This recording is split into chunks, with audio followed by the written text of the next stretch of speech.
আসসালামু আলাইকুম প্রিয় ভিউয়ার্স, অবশেষে চলে আসলাম ঝিনাইদহ জেলার কালীগঞ্জ উপজেলায় 12 বাজার সংলগ্ন বিশ্বমানের নান্দনিক সুসজ্জিত বেলায়েত মসজিদে। আসলে অবাক হয়ে যাচ্ছি, মসজিদের কারুকার্য কত সুন্দর নিখুঁতভাবে তৈরি করা হয়েছে।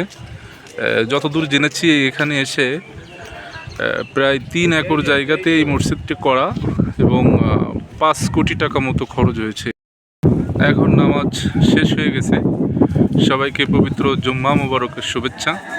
আমি আপনাদেরকে একটু মসজিদের চারপাশটা একটু ঘুরিয়ে দেখাচ্ছি, যেহেতু কাছে বা দূরে অনেকেই এই সুসজ্জিত মসজিদটি দেখতে চান বা যদি সময় হয় কাছ থেকে এখানে এসে নামাজ পড়বেন।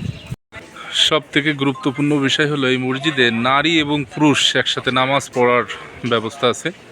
তো এখানে এসে যেটা বুঝলাম, প্রতিদিন অসংখ্য মানুষ এই মসজিদটি দেখতে এখানে চলে আসে।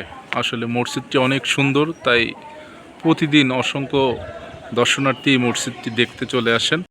সম্ভব হলে আপনাদের কর্মব্যস্ততার ভিতরে এই সুন্দর মসজিদে নামাজ পড়ার দাওয়াত রইল। আসলে গ্রামের ভিতরে এত সুন্দর মসজিদ, নামাজ পড়লে আপনার মনটা শান্ত হয়ে যাবে। ধন্যবাদ সবাইকে।